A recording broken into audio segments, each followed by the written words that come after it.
29 kilometers of hard solo racing against the clock for these riders, including the riders at the head of general classification with Simon Spilak heading to glory for a second time in Tour de Suisse. He's got a 52-second margin over Damiano Caruso. Stefan Kruijswijk just over a minute back. Looks like a handy lead.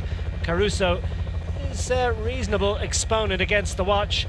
And Spilak will have to bring his A-game to this time trial. He's the last man off the ramp a little bit later on this afternoon. Spilak in yellow, Peter Sagan heading towards his sixth points race success in Tour de Suisse. Lasse Norman Hansen has wrapped up the King of the Mountains. He's got the blue jersey. Matthias Frank is secure in the best Swiss rider classification. Those the minor jerseys.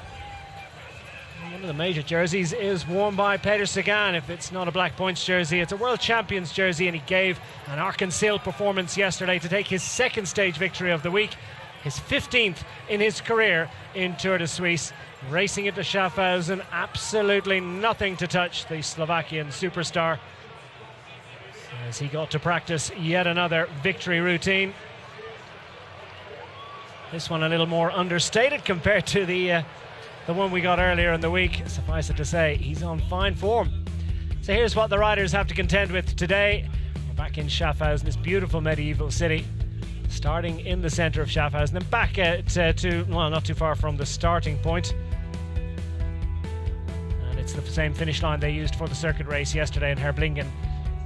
It is, well, it's a bit of a choppy one, and those hairpins there tell you that about the halfway point, well, a little bit later on, towards the sort of final third of this course, there is a grippy little climb that is going to catch the riders out, those that have pushed a little bit too hard too early, and those that understand pacing in time trials will know you've got to keep a little bit in reserve for that finishing climb.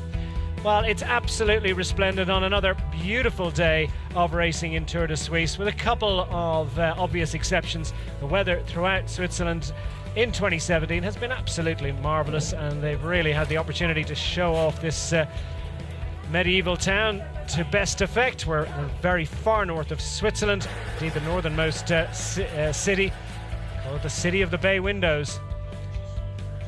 171 bay windows, or 300 depending on how you're counting them or when you're counting them in history. Suffice it to say, that was the architecture that prevailed. This city undergoing a transformation through the Renaissance and providing us with some wonderful architecture that has been preserved. It was the subject of an unfortunate bombing raid in error during the Second World War, but they've managed to retain so much of the beautiful architecture that has made this city an important destination for tourists from Switzerland, from Germany, and from so many other nations a little bit further afield. It's just around the corner from our hotel from last night, which was the railway hotel, the Bahnhof. Doesn't sound too appealing, but it's in a beautiful part of town. And that is we'll see that a little bit later on, I'm sure, the tower that marks the entrance to the old town, the Muno. Well, what a great week we've had. We've been in every part of this multicultural nation, from the north around Zurich, which is a little bit south of here, in the German-speaking part of Switzerland. We headed west towards the French Alps, and then south into the Italian part, then across into Austria for a little sojourn into a different nation, and back up to the north of Switzerland. Simon Spilak, the Slovenian rider. Oh, what a week they've had. Heading towards glory, or is he? Peter Sagan, well, how seriously will he take the time trial? When he wants to, he can do a great job. These are the riders being presented to the crowd, and it's a large and appreciative crowd once more. Really broke some records yesterday with the crowds out on the roads of Schaffhausen. And we have had some wonderful performances already. 8th in the prologue time trial at the beginning of the week. Ireland's Ryan Mullen off the ramp early on and setting a benchmark time that many have struggled to beat to this point. Ryan Mullen, a fine time trialist, former under-23 World Championship silver medalist, and fifth in the elite time trial in Doha last year. Well, Yves Lampert for the Team Quickstep was to eclipse the time of Ryan Mullen.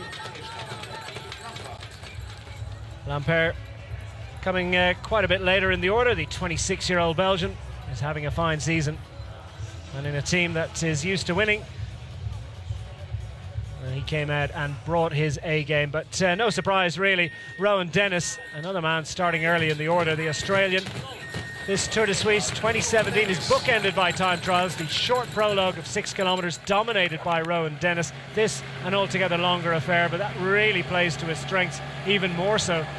And it would be a time that is going to be difficult to eclipse, because Rowan Dennis on the flat, fastest through every single intermediate time point. And coming across, as you see, 36 minutes and 30 seconds was the time for Rowan Dennis. Australian rider who's dominated time trials. He's won in the Tour of the Alps, former Giro Trentino already this year. Stage victory in Tirreno Adriatico as well in the time trial. No luck in Giro d'Italia, unfortunate early non-finish for him. So into Tour de Suisse. Will it be a double up for the time trials for Rowan Dennis? Well, the 27-year-old Aussie's in good shape. 1 minute and 41 seconds faster than Yves Lampaert. What about that for a superstar performance? Alongside me to run the rule over the riders once more for a final time this week is former British road race champion Brian Smith, and we're, as might be expected, looking at some of the riders, particularly focusing on the Swiss riders. Stefan Kung from Team BMC is out there. He's got a very, very nice style. I think he's a rider that we can expect great things of, not least, of course, based on his wonderful performance in the prologue earlier this week. Yes, I would think so, that Stefan Kung would be a rider that could battle with the likes of Rowan Dennis at the 9 kilometre mark.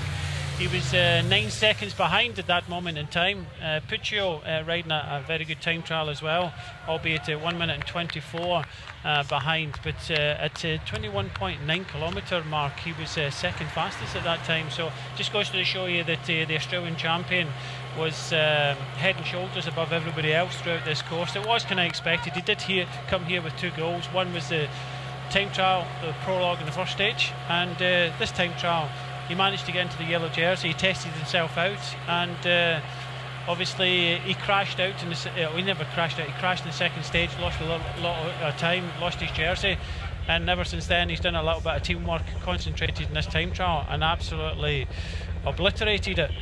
Whether anybody can get close to it, as we just mentioned, Stefan Kung is out in the course, and he is within 7 seconds. He's yet to go through the next checkpoint, but I think it's going to be very difficult to beat the time of the fastest man at the moment, Rowan Dennis. Yeah, it's going to be tough for anyone to get even close to that time from Rowan Dennis. Absolutely exceptional time. That's the benchmark, 36:30, but I think they'll be looking to try and get closer to other riders. And it's a sign-off from Martin Elmiger as he takes the plaudits of the crowd. The local man, he's a veteran, and he enjoys every opportunity. And I think this is indeed his very last race. He's ending his career, and that was the sign-off for a man who's been a really great stalwart for the BMC squad over the years. The Swiss rider, well, for the final time, deserves the slow motion for all the great work he's done over the years.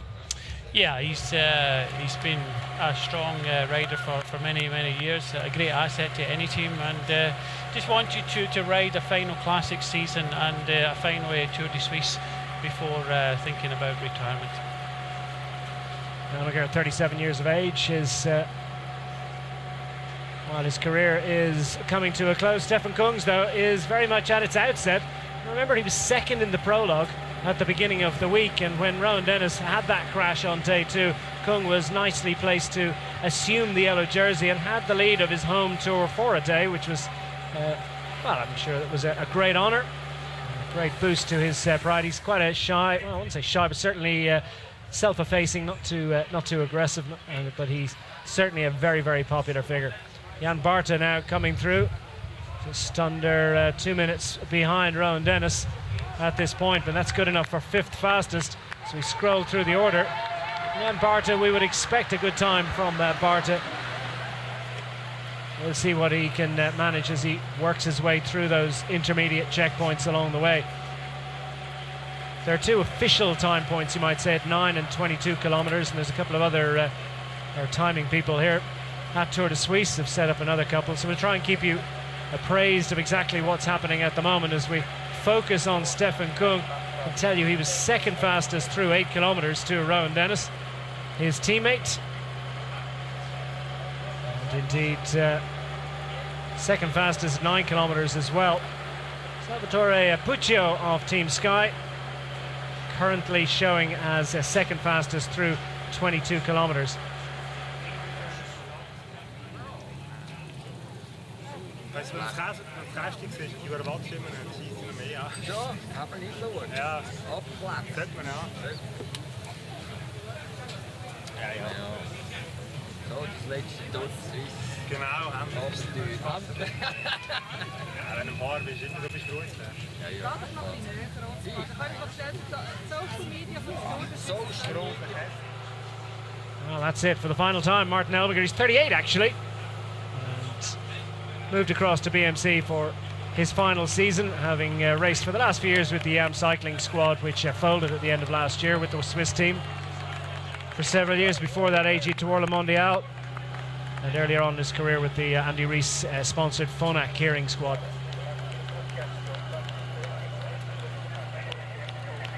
Stefan Kung picking up Minutemen along the way, so he's clearly pushing, as if we didn't already understand that, and he's on this climb, and it really is a rhythm breaker. Yeah, just passing Nick van der Leijke, who's been out in the break, battling for the King of the Mountains and had to settle for second.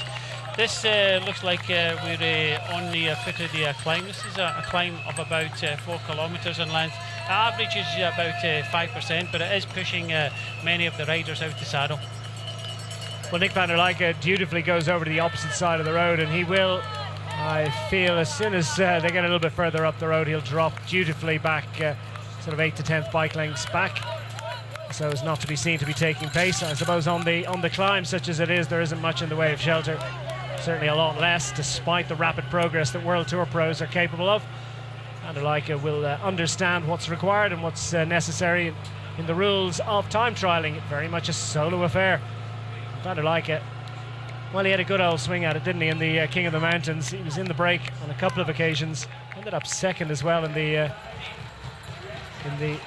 competition for the most amount of kilometres out front to Lasse Norman Hansen, as we pick up Salvatore Puccio across the line, and this is going to be a very impressive time. Puccio goes to second, albeit almost 1.5 minutes down on Rowan Dennis, but he improves on the time of Yves Lampaert and has secured that second position for the moment by a significant amount. A couple of other riders in as well. I can tell you that Lampaert is in. Mullen is sitting in 4th place at the moment. He's pushed back another position. Guillaume been an important part of Michael Matthews' lead-out train this week. Very fine sprinter in his own right. Well, Van der Leijke certainly has greater facility on the climbs in comparison with Stefan Kung than on the flat road, so I'm sure when they get to the descent, and particularly when they get to the flat road afterwards, he'll start to disappear from the back of Stefan Kung, another Swiss rider with BMC. Well, Michael Scher, former national road race champion.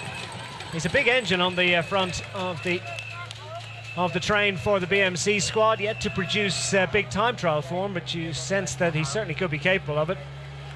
Now this little plateau section. Across the top of the climb, Michael Matthews, the aforementioned Team Sunweb rider, another man who's been in the yellow jersey this week, took the victory into Bern, and with it the yellow jersey for a day. Had himself 1.5 minutes back, so it's going to be a strong effort from Matthews. Yeah, compared to all the others, I think we're going to be hearing that pretty much throughout the time trial today, compared to all the others, because just like the prologue, Rowan Dennis, the Australian champion, seems to be head and shoulders above everybody else. Jan Barta has been, I would say, maybe a little bit disappointing in the time setting out in the course, because Jan Barta, a bit of a specialist, especially over this type of distance. He done a very good prologue coming into the finish here, but I think it's all the work he's done for Sagan this week. It's taken the sharpness off his his time trialing today. Well, Jan Barta for the Bora Hansgrohe squad. He's done great work for Peter Sagan during the week. Crosses the line, throws the bike at the line, and Barta slots in. Fourth fastest. Pushes Mullen one further position back. So it's now Rowan Dennis by 1 minute and 29 seconds ahead of Salvatore Puccio, Yves Lampert, Jan Barta, Rowan Mullen.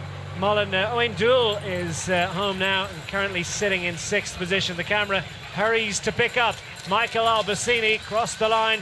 Not going to worry Rowan Dennis, but the Orica Scott rider, the Swiss veteran, has been in fine form this week. Hasn't got the stage win that he's so desired, but a couple of top 5 positions, particularly, of course, that second place to Peter Sagan earlier in the week into Chevio. And now Greg Van Avermaet. Greg Van Avermaet is capable of a good time trial.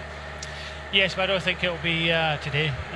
It's a little bit long, this time trial, and I think he's just happy. He's honing his form. He's the next step for Greg Van Avermaet will be the Tour de France, and obviously with Richie Porte doing so well, it's heavily weighted towards support for Richie Porte, but it's not stopped Greg Van Avermaet from popping up with a win in the Tour de France before. Well, we pick up Larry Warbasse, who gave us perhaps the highlight of the week, one of my highlights certainly. Larry Warbasse, not just for his wonderful stage victory, but for his emotional victory speech afterwards, which really described what it means to take your maiden professional success. Winning up to Villars, surviving from the early break, surprising the GC favourites, still with 40 seconds in hand over Damiano Caruso when he crested the line at Villars-sur-Olon on the first mountain stage, which really gave us the shape of general classification. There's been quite a bit of movement in that yellow jersey quest throughout the week. Caruso indeed was the first rider to retain the jersey, having taken it over on that day that Warbasse got his great success. Caruso held it for 2 days, then Domenico Pozzovivo. What a wonderful stage success he gave us as well. Great attacking performance on the Albula Pass on the second mountain day. And then racing down in torrential rain to La Punt to take a famous stage victory. And breaking the hearts of this man actually on that occasion. Michael Woods had to make do with 10th on the stage. He manages a smile now. I wonder how often he's smiled since that stage. Well, the Canadian Michael Woods is into action on the final day of racing in the Tour de Suisse 2017. It's stage 9. It's the time trial based around Schaffenhausen, and, well, what can Michael Woods manage? Is the time trial something that he wants to investigate? Sylvain Chavanel has certainly enjoyed time trials in the past. He's former French national champion, multinational champion indeed.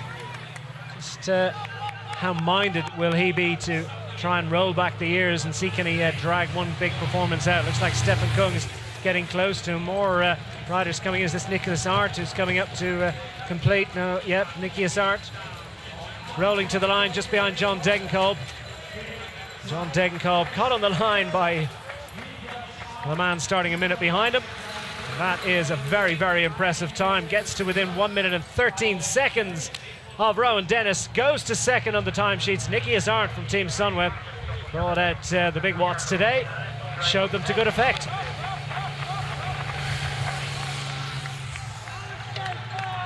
Solid effort by Stefan Kung. He's on a good one. Well, he's second, of course, in that prologue. Yeah, he lost 9 seconds at the start, the first time check. At the second time check there, he was 39 seconds down. So I think he'll know this, and it's been a tough race for a lot of these riders. Tough course today, but I think it's a big ask for Stefan Kung if he's going to get any closer at all to the time of Rowan Dennis. As we said right from the start, I think we're going to be talking about the best of the rest, because I can't see any people coming close to Rowan Dennis's time today. Well, later on we'll have the GC fight. We'll keep an eye on Michael Matthews coming to the line. They're banging the boards, they're cheering the Aussie home. The man they call Bling has clearly gone out to see what he can manage. It's a solid effort indeed. Goes to third for Michael Matthews from Team Sunweb. Second and third now on the timesheet for the Sunweb squad.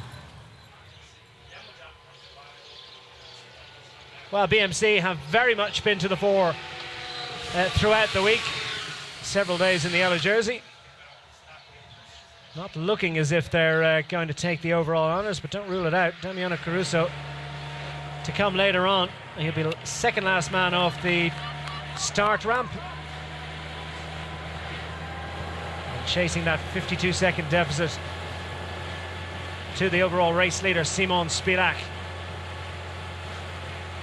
Camera, not surprisingly, following Stefan Kung with interest. Second in the prologue, as I mentioned a little earlier. How much of an indicator is that? How much can we use that to indicate form for this final day time trial? I don't think he can, because of the stages that have come between. The prologue was only short, 6 kilometres. It was fast, and obviously it was only a matter of seconds between everybody. If we look back to see the time between both of the riders, Stefan Kung and Rowan Dennis, it was only a mere 8 seconds. Well, they already lost 9 seconds in the first time check at 9 kilometres to go. So Stefan Kung is on probably one of the easier parts of the course. It's pretty much downhill all the way towards the finish, or slightly downhill all the way to the finish, especially the last 3 kilometres. So I can't see him bringing back any time whatsoever, and I think he'll be looking to try and stay in second place and do what they did in the first time trial, finishing first and second. Look, Declan, we've got 2 races today. The first race is for the stage one. I think that's going to go Australia's way to Rowan Dennis, but we still have got an exciting finish, because looking at the top 10, Simon Spilak has got definitely a nice buffer, but who else is going to finish in the podium? In the top 10 I can see a lot of movement, and it's going to be exciting. So yeah, it's a race of we've got 2 races in one pretty much today, and I'm afraid to say that I think the Australian champion has got the first of them. That's the stage one, but we're still expecting some fireworks in the overall. Yes, they're all racing to compare themselves to Rowan Dennis at the moment. Philip Duignan is in, just 2.5 minutes down. The Team Sky man, 13th on the timesheet at the moment. Well, it's a decent effort, but plenty of riders to come, and plenty of motivated riders as well, trying to adjust their positions on general classification. Move up rather than move down will be what they'll be trying to do. Stefan Kung certainly does know this course, doesn't he? Picks a nice line through that left-hander. Kung, like most of these riders, will have recce'd this course in advance on at least one and probably a couple of occasions this morning. Indeed, riders of the likes of Kung and many of the other local riders could well have been over this course in recent times as well. We see the flags fluttering in the breeze. The wind has picked up a little bit today. It's it hasn't been a factor all week really, has it, the wind, but just a little bit more wind today than there has been. Yeah, it's I've measured it at 15 kilometres an hour, and it has hampered the riders as we leave Schaffhausen. But yeah, it's not an easy course as Chavanel comes across into second place, just over a minute down. But Stefan Kung's going to eclipse that by the looks of things, and sit in the second place for the time being. Wow, what a great effort from Sylvain Chavanel to go second, but not for very long, because here comes Stefan Kung. He's less than a minute behind the Frenchman, and that means that he's going to second on the timesheets, less than half a minute behind Rowan Dennis. Given that he lost 8 seconds in 6 kilometres, that's probably about right indeed. If anything, he's pared his deficit back to just on a second per kilometre. For Stefan Kung, that actually represents a pretty strong effort. He'll be satisfied with that. It's 1-2 for BMC at the moment.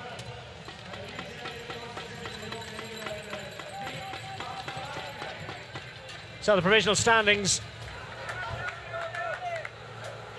on stage 9 of Tour de Suisse, the time trial, the final stage. Greg van Avermaet may well be aware, probably not at this point, that Rowan Dennis is the fastest man. Certainly know that, but will he know that Stefan Kung has just gone second on the timesheets, just 29 seconds behind his teammate. Fellow BMC man Greg van Avermaet hasn't really been, well, he's been in the action, hasn't he? He's tried a few attacks, but hasn't been that interested in going up for the sprints, hasn't perhaps felt that there's much value in going toe-to-toe with the likes of Michael Matthews and particularly Peter Sagan on the form that they're displaying. Greg Van Avermaet has had a very good start to the year, classic season, and you take a little bit of a dip and then you start preparing for the Tour de France. I don't think he's in a bad way. He just doesn't have that few percent that he needed yesterday. He went on the attack yesterday in the final lap and the final climb. He tried to do something but failed. But I think he has to be pleased the way his form is starting to build now towards the Tour. There's the provisional standings in the final stage of Tour de Suisse. It's Rowan Dennis by 29 seconds, almost half a minute up on his teammate Stefan Kung. Sylvain Chavanel has just gone to third of late, and he's just over a minute back, 1 minute and 10 seconds. Nicky Hazard sitting in fourth for Team Sunweb, just ahead of Michael Matthews in fifth. Puccio, Lambert, Barta, Rowan Mullen and Owain Doull round out the top 10 at the moment. Carlos Betancourt is off the start ramp. Meanwhile, his teammate, the man from Portugal, the Portuguese national time trial champion, Nelson Oliveira. Indeed, he's a four-time national champion of Portugal and often does come up with some good results. Indeed, he has done in Tour de Suisse in the past. Yeah, I think the whole Movistar team, since they brought on Alex Dowsett, they've learned to concentrate in time trial, and especially team time trial training and competing. They have kind of lifted the bar somewhat, and they like to have some very good time trialists. Okay, not big strong time trialists when you think of Castro Viejo and Nelson Oliveira, but up against the rest of the time trial riders, they normally do some good results. But I don't think Nelson Oliveira is the best form at the moment. Jan Bakenans has been very prominent this week. He was in the big breakaway. Race clear on stage 7. Didn't quite have enough in hand to hang on, but certainly showed the jersey with great effect. Meanwhile, Michael Scher, a bit of movement on the bike. I suspect the wind just caught those deep section wheels. Can be tough to hang on to them. Well, he's as big and as strong as any rider out there. You got to remember the prologue was set at a time that was just about 56 kilometres an hour. The time out in the course for Rowan Dennis is somewhat slower at just a nip under 47 kilometres an hour. So the wind is hampering them a little bit. I measured it earlier on today at 15 kilometres an hour, and it's not really aiding a lot of the riders, and that's why the average times for many of these riders are down in the kind of 45, 46 kilometres an hour mark. Well, the man from Dearborn, Michigan, getting some much desired camera time and clearly making a big effort as well. Some riders will be just riding home. Even at that, of course, they do have to make they have to get a sweat up, don't they? Even cruising by World Tour standards, you got to make sure you're inside the time limit. Michael Woods, Canadian rider, has really burst to prominence despite the fact that he's 30. He's a relatively new rider in the world of cycling, former runner of national standing in Canada, but unfortunately a series of injuries forcing him to retire from athletics and moved across to the bike. And he's a natural, isn't he? He's really taken to it with good effect, great effect indeed, and a star of Giro d'Italia, and clearly has brought good legs through to Suisse. Michael Woods will press on his teammate Ryan Mullen, best Cannondale rider, as we take in the sights near us here in Schaffhausen. These the famous Rheinfall, the biggest waterfall in Europe, or so they tell me. It's 150 meters wide, 23 meters deep. An extraordinary amount of water plunges down those waterfalls every second. I'm told anything up to 700,000 litres a second. Seems like a lot. Suffice it to say, it's a big destination for tourists in this part of the world, and they're very proud to show it off, and as well they might. Between 14 and 17,000 years ago, these Rheinfall first appeared. Significant geographical location in these here parts. Greg Van Avermaet racing down towards the conclusion of his Tour de Suisse. It's a solid block of training, if nothing else, and the Belgian rider out of the saddle just to maintain momentum. It's like he's given it a bit of a swing, not making any significant inroads on the intermediate timing sectors. Meanwhile, Michael Woods just adjusts himself on the saddle. So many riders feeling the need to do that. And plenty of encouragement. The crowd's been pretty good on the roads of Tour de Suisse this year.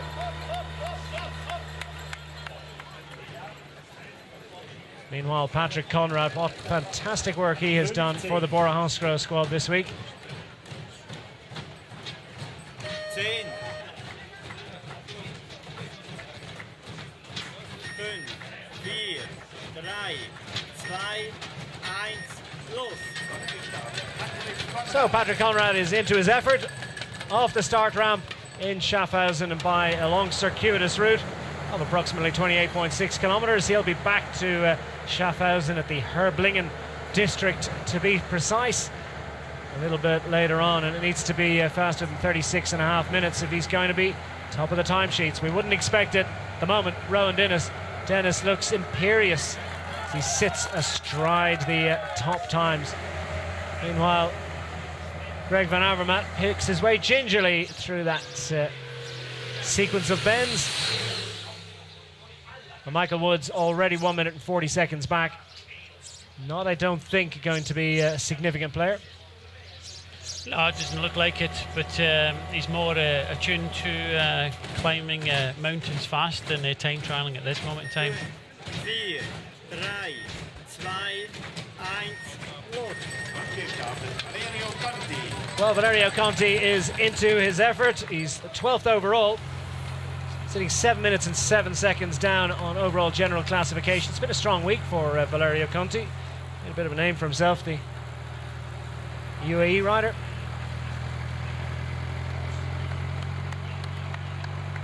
Meanwhile, Cher on that unforgiving climb certainly wouldn't be to his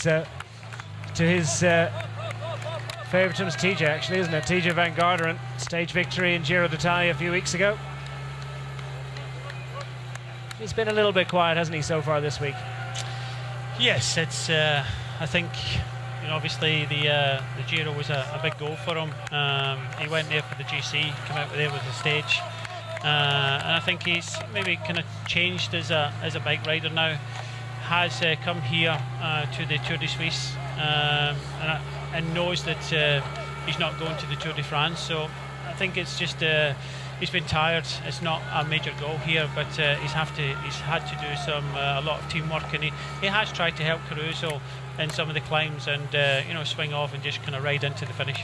Yes, it must be so difficult for a rider of TJ Van Garderen's stature to maintain motivation after what was a bit of an uneven Giro d'Italia. He did get that stage victory, which I think really sort of rescued the Giro for him, but indeed, one might be a bridge too far. A 9-day stage race at World Tour level. Martin Tusveld of Team Rumpot through the intermediate checkpoint, and Rumpot have had a pretty strong week. They've been in the break on a regular basis. Peter Weening not quite able to get involved in the big mountain assaults and get into the early break, which might have suited him.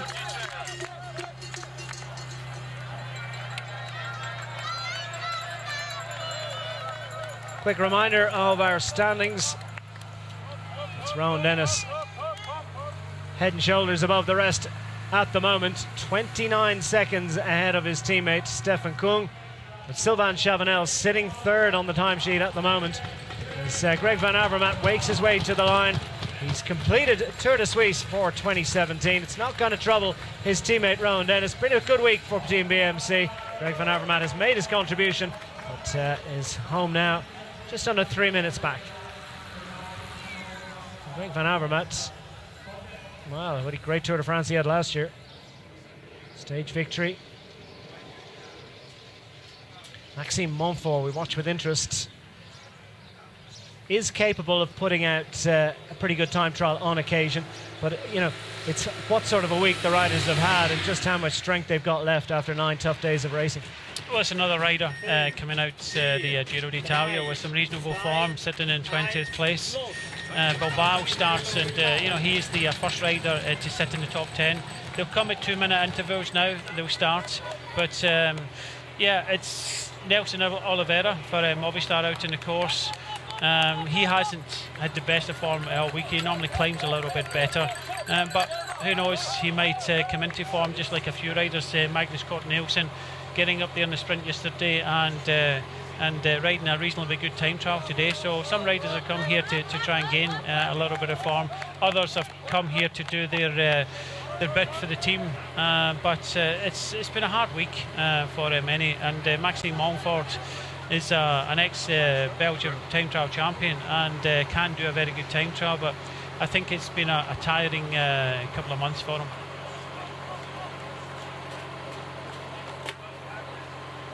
Crouch low over the bars, the Portuguese national time trial champion in the final stage of Tour de Suisse 2017. Nelson Oliveira is pushing hard, as indeed Maxime Montfort also out of the saddle, gripping hard and pushing hard.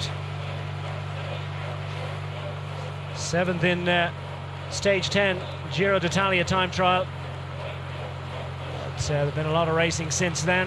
And for Maxime Montfort, is this one to be got through, or will he be able to come up with a decent time? Only time will tell. This is the race of truth. It's the final stage of Tour de Suisse. Now we wait with interest for a man who's certainly enhanced his reputation. It'll be interesting to see how this man Marc Soler gets on in the 28.6 kilometre time trial to come. 10, 5, 4, 3, 2, 1, los. So Marc Soler is into action. Man who's sitting 9th overall, 4 minutes and 7 seconds back on the overall lead, held by Simon Spilak. Hugo Hull has completed for AG Tour Le Mondial, the Canadian rider. Hull, 1 minute and 37 seconds back. It's good enough for 7th, solid effort. Maxime Montfort finds himself 34 seconds in arrears.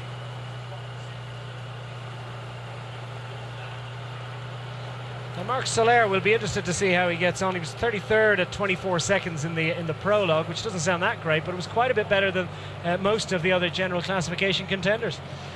Yes, comparable against Rowan Dennis, it'll be very difficult, but comparable against the other top 10, I would think that he's got a reasonable chance of maybe a little bit of movement. He started today 4 minutes and 7 seconds behind Spilak. I don't think he can manage to beat the likes of Spilak, but he's only a matter of seconds behind other riders, like 16 seconds behind Izagirre, who's a very good time trialist, but he's going to have to take over a minute and many other riders round about him if he wants to sneak up there in the general classification. Yeah, we'll watch that one with interest. That Battle of Spain, you might call it, between Marc Soler and Jon Izagirre, because Izagirre was on pretty much the same time, just beat him by fractions of a second. Could be a little bit of a scrap for 8th and 9th positions on GC, and those riders, both very strong testers who could well move up the order. Maxime Montfort, he's 34 years of age now. So we pick up TJ Van Garderen through the time check at 22.9 kilometres, the 28.6 kilometre final stage of Tour de Suisse. Just under a minute back is actually a pretty strong effort. It's a strong effort, and BMC sitting 1, 2, 3 at that checkpoint. Kung in the second place there, but TJ finding his legs in this time trial after coming out the Giro with that stage win. He's come here to do his team some goods, and he has been helping out. Just watching Nelson Oliveira here. Oh, that was a dangerous one, and yeah, just going into it too quick and doing a bit of a limbo under the tape and U-turn and back out onto the course. So that's added a few seconds.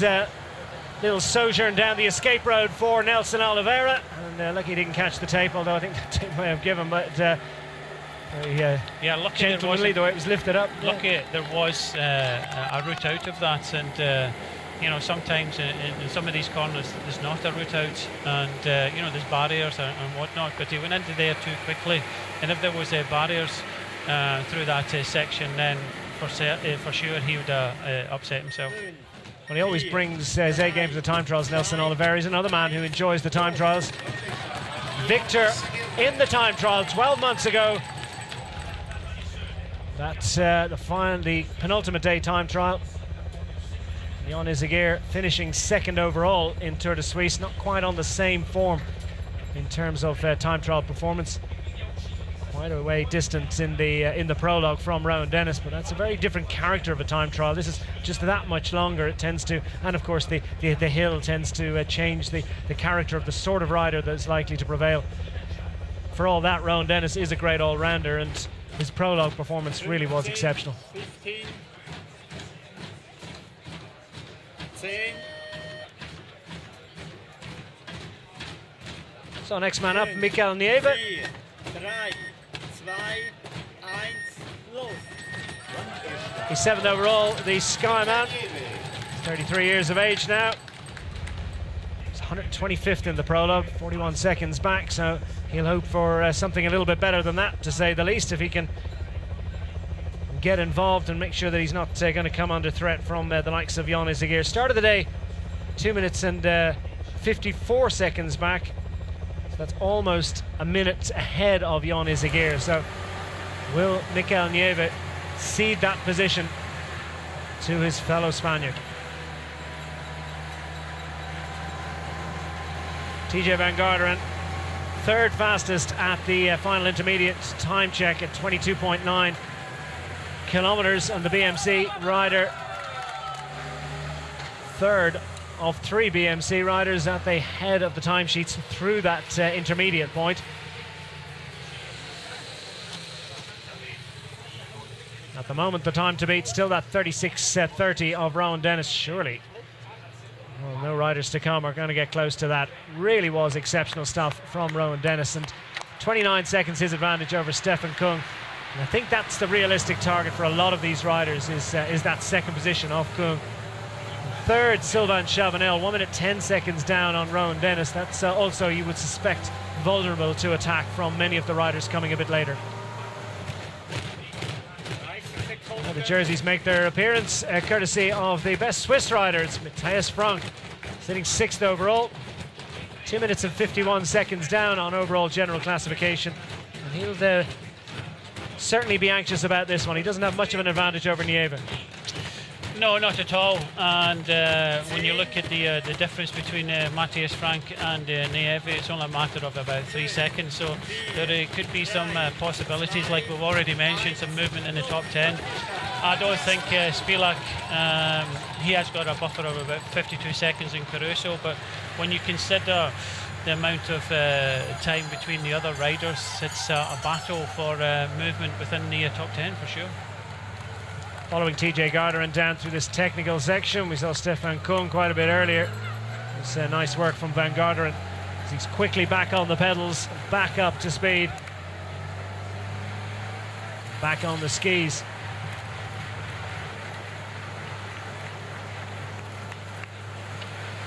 Hits the kite. Not much more than a minute from now, his Tour de Suisse 2017 will be complete. Will he be in a top 3 position? That's the question. Has he hung on to that top 3 position through the intermediate? And he'll be getting the time checks from his team car, and they'll be telling him that this is one to push for. Narrow advantage over Sylvain Chavanel through that final intermediate point, so you can be sure that he's hearing lots of shouting in his ear right now.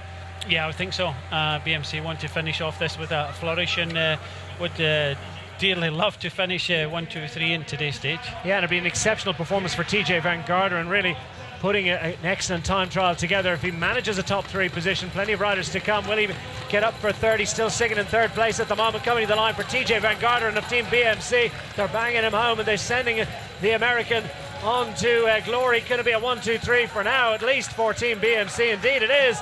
1 minute and 2 seconds back, and about 8 seconds faster than Sylvain Chavanel, as TJ Van Garderen goes into third and makes it a 1, 2, 3 at the moment for Team BMC.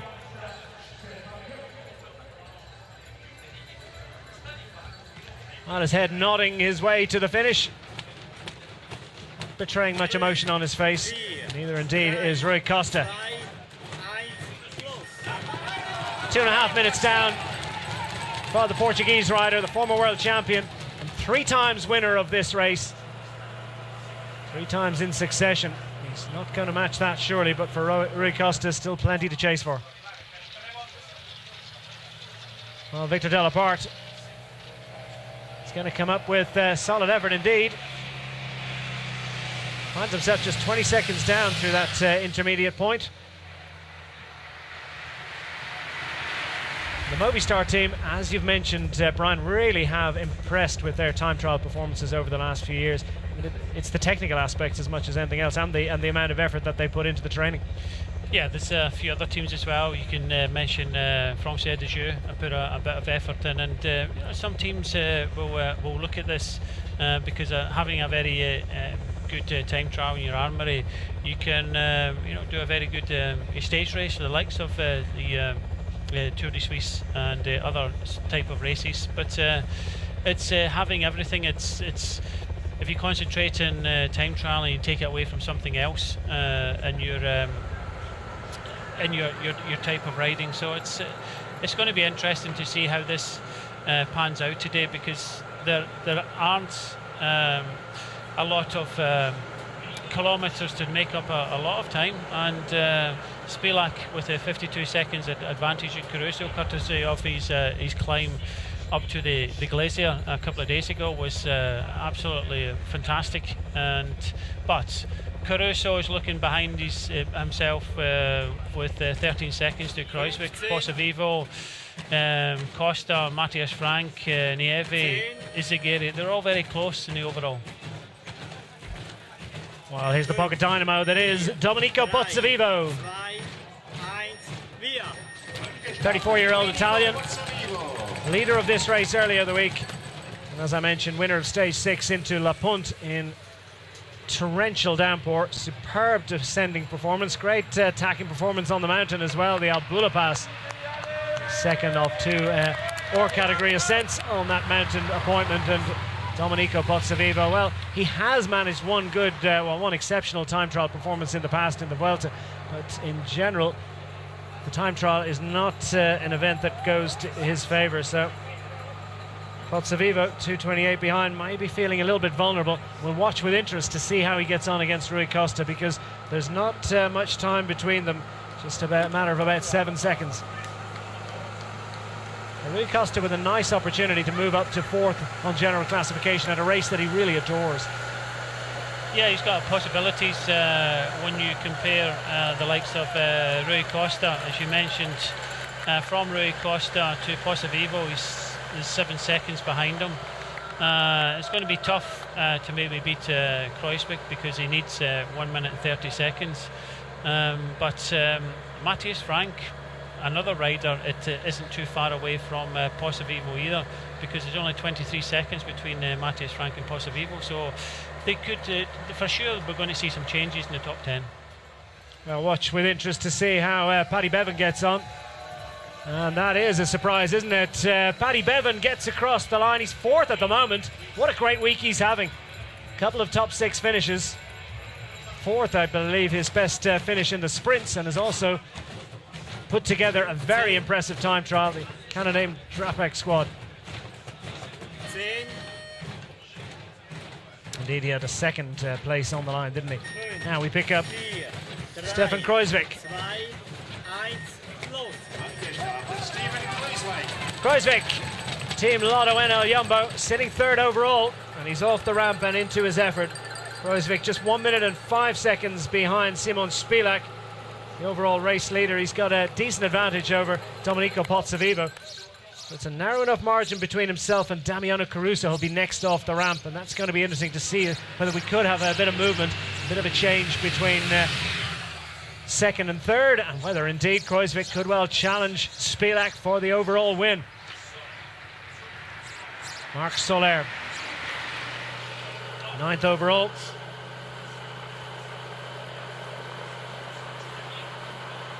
Matthias Frank, and of course he's had the advantage of the same time trial training and the same wind tunnel opportunities that Domenico Pozzovivo has. Their teammates at AG Tour Le Mondial. For what it's worth, he doesn't get to wear his own skin suit this week. are in this time trial. He's wearing that skin suit of leader of the best Swiss rider classification. Sometimes they say that's a disadvantage, others say that well, they're very much form-fitted, and a bespoke skin suits provided for the riders. Certainly at the bigger races they do go out of their way to make sure that the classification skin suits, whether they've done that at Tour de Suisse remains to be seen. Fabio Fellini in with a great time. He's going to break BMC hearts for what it's worth. This is going to hang on for third. He was fourth at the last checkpoint. Fabio Fellini, 27-year-old Italian, is a very strong time trialist, as is demonstrated by that. Goes to fifth. And that's a solid effort from the Trek Segafredo rider. After winning the prologue in Tour of Romandy, finished fifth in the time trial there as well. Likes the time trial in Switzerland. So now, second last rider off the ramp. Damiano Caruso of Italy and Team BMC knows what he has to do. He's got to close a 52-second gap. He also in turn has to ensure that he holds off Stefan Kreuzvik and any other riders that are making inroads.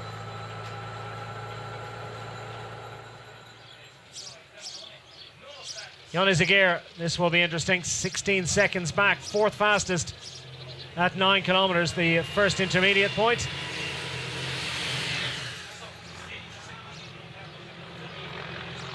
So solid effort being put in. One wonders sometimes when riders switch teams, will their time trial form be affected by having to use new equipment? Yeah, well, obviously it takes a bit of getting used to changing the equipment, and you know, you're mentioning skin suits as well. I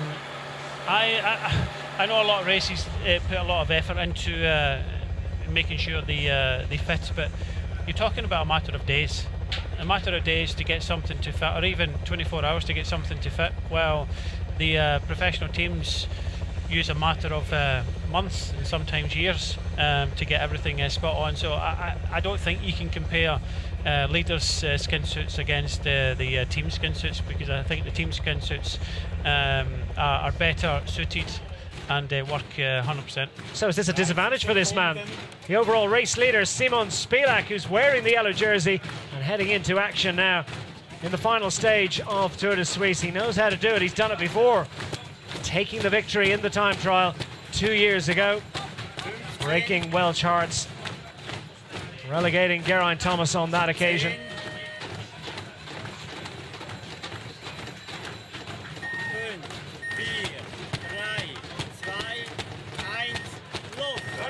The 30-year-old Slovenian Simon Spilak is off the ramp and into action. 28.6 kilometers between the Slovenian and glory once more in Switzerland.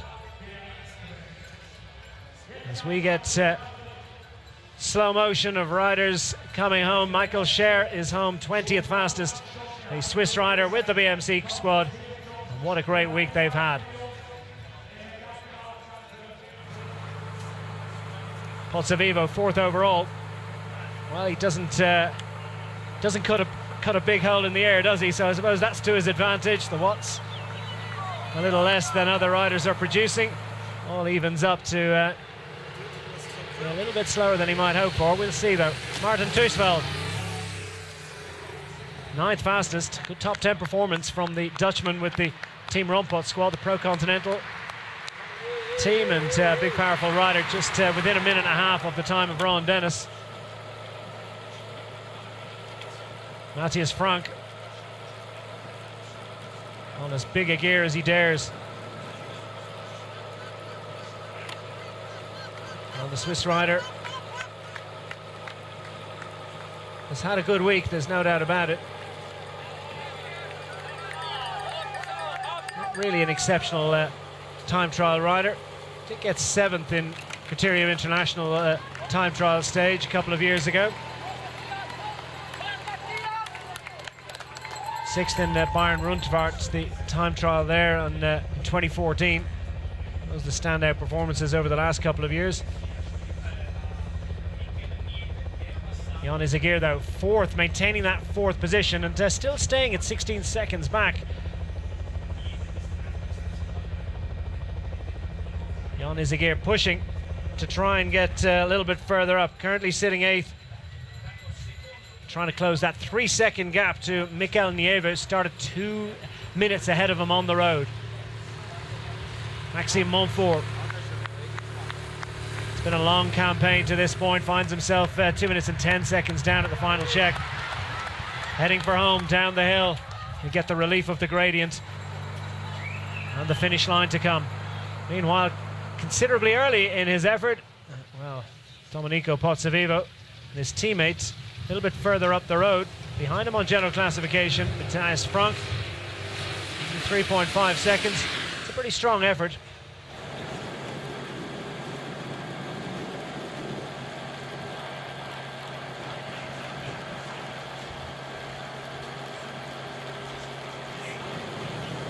Frank is 38 seconds back in the prologue, in 100th position of the GC riders, probably a little bit further back than most.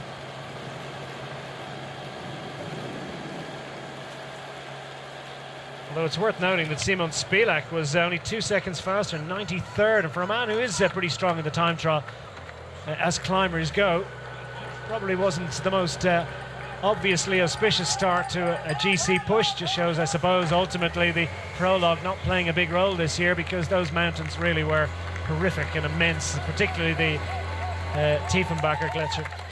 Yeah, there's only seconds between most of the general classification riders that we see on our screens now. Some of the riders that were up there in the prologue have since disappeared from the list today, with some retirements of some of the riders that rode very well in time trial earlier on in this race. But we've got a battle today. I think we'll get 2 battles today: a battle for the stage win and a battle for the general classification. Rowan Dennis looks as if he's got the stage win in the bag. In fact, I can't see anybody topping the top 3 of BMC 1, 2, 3. There are a couple of riders that could possibly do that inside the top 20, but I think it's going to be very difficult. So BMC are going to have their day on the stage, but for the general classification honours, we are going to see some movement in the top 10, but it's going to be very difficult to topple Spilak. Soraya Costa, 10th fastest. Solid effort indeed. 28 seconds down through the 9-kilometre intermediate checkpoint. Portuguese rider takes a well-earned drink as the gradient eases. It's been a superb week of racing, hasn't it? Started with that prologue time trial in Ham. A little bit south of here, Rowan Dennis taking that victory by 6 seconds in the first yellow jersey of the week. Following day in the circuit race that finished in Ham, it was Philippe Gilbert, Belgian champion, taking the victory, and Stefan Kung took over the race lead from his teammate Rowan Dennis, who had crashed on the stage. Michael Matthews won into Bern and took over in yellow. And then Larry Warbass with that heartwarming victory in Villar on stage 4. Damiano Caruso then moving into yellow, and Caruso was the first man to retain the yellow jersey when Peter Sagan took the stage into Chevio. Following day, it was this man, Domenico Pozzovivo, that won to La Ponte and took over the yellow jersey, and would have hoped that it might be a jersey that he could hold on to at least until this time trial, but he hadn't figured with the form of Simon Spilak on the climb to the Tiefenbach Gletscher, and Spilak racing home solo and taking over in yellow. Spilak retaining the jersey through yesterday's circuit race here at Schaffhausen, and Peter Sagan added a second stage victory of the week.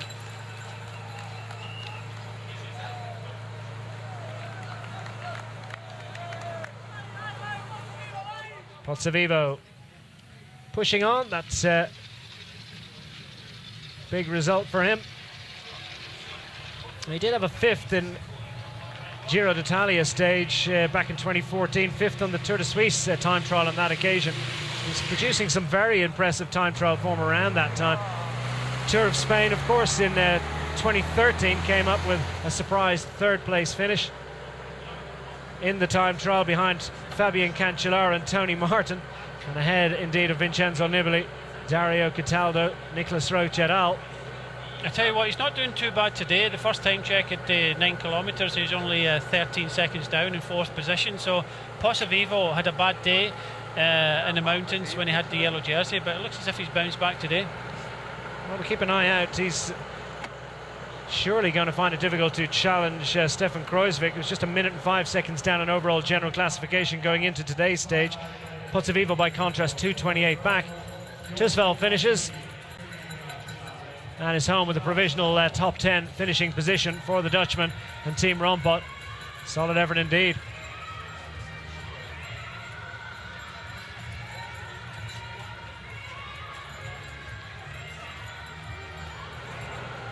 Roy Costa.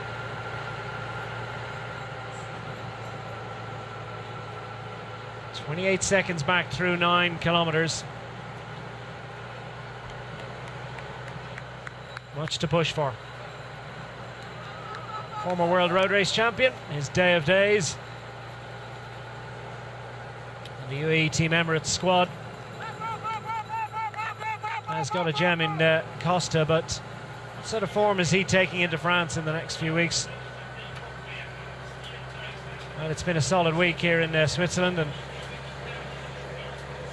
the UAE rider is just going to try and hold on to his position as best he can at this point. Can he get to Potsovivo? Potsovivo clearly on a good day. Stefan Kreuzvik's on a pretty solid day as well, 5th fastest. Yeah, just losing 2 seconds out to Potsovivo. So, yeah, Kreuzvik doing a very good time. The first checkpoint at 9 kilometres.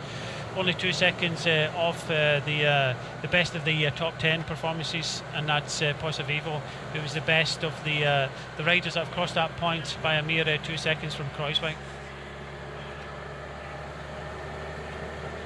So Potsovivo's main motivation, of course, is to try and hold off Rui Costa, who you would know is certainly a capable time trialist. At the moment, he's doing that with great facility. Matthias Frank is 33 seconds back in 20th position. It's a solid time trial performance for Frank, but albeit he's not at the moment get anywhere close to his teammate Domenico Potsovivo. And we're just under half a minute between them on general classification. Frank in 6th and Potsovivo currently 4th overall. Soler pushing on, 9th overall, and finding himself 24 seconds down. So as we'd perhaps anticipated, this is a very solid effort so far from Soler. Yes, he's lost out to the best of the top 10. That was Potsovivo. We just mentioned that he came through that checkpoint in 13 seconds. So he's losing some seconds. He wants to try and gain seconds in the riders ahead of him. He wants to jump up a little bit. But Caruso still to come through that first checkpoint at 9 kilometres, and we're expecting him very soon. Well, all 144 riders are into action on this, the final stage of Tour de Suisse 2017. It's the time trial in Schaffhausen, 28.6 kilometers for the riders today. And Simon Spilak, the overall race leader, is down the ramp and into action, and he's started on the road today, 2 minutes behind this man, Damiano Caruso, who's pushing hard and chasing the time of his teammate Rowan Dennis. Surely not going to get anywhere close to that. Needs to try and hold on to his overall position, try to threaten Simon Spilak. Will that be the case? We wait with anxiety and interest to see what happens to Simon Spilak through these intermediate time checks to come. Jon Izagir, 16 seconds down at this moment. I tell you what, that was a super time there by Caruso coming through that checkpoint at 9 kilometres there. So it looks as if BMC sitting 1, 2, 3 at the top of the leaderboard at the moment in the individual ranks is really putting it on the line today. Yes, well, that factor you mentioned of certain teams getting their act together as a collective in the time trial has certainly been demonstrated here in Tour de Suisse, isn't it, with the performance in the prologue, and then it's carrying forward again into this final day time trial. Much longer affair, but Team BMC certainly in a very strong position at the moment. Yeah, Caruso going through that point, 20 seconds off. If we look at the GC contenders, the best of the GC contenders was in fact Potsovivo at 14 seconds, sitting there in 4th place. Kreuzvik was just behind us. Izagir was 6th at that moment in time, 7th for Caruso, and Soler was down at 9. So only one rider to go through that first checkpoint at 9 kilometres, and that's the yellow jersey of Spilak. I'm waiting with interest to see how he gets on.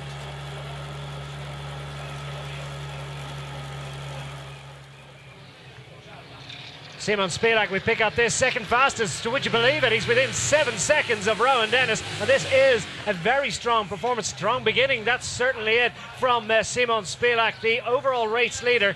Is clearly on fighting form, but has he gone out too early, too fast, too early? That's the question.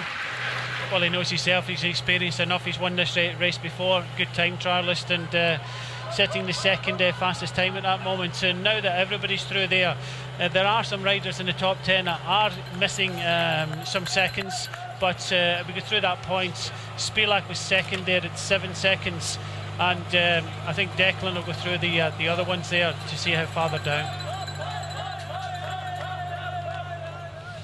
So we're watching with interest to see how Simon Spilak gets on. 7 seconds back on Rowan Dennis through the first intermediate time check.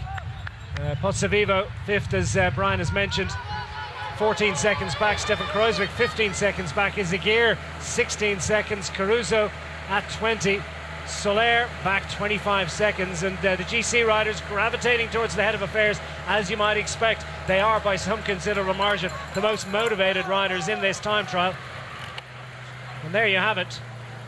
Just as I was calculating and trying to demonstrate to you, well, it comes up on screen, and Spilak, Kung, Chavanel and Pozzovivo. Well, it's Spilak and Pozzovivo that we're particularly interested in. Very strong time trial performances through the 9 kilometre point, and Spilak is extending his advantage over Damiano Caruso. Remember, 52 seconds at the outset of today's final day time trial. Caruso now slipping back a little bit closer to Stefan Kreuzvik.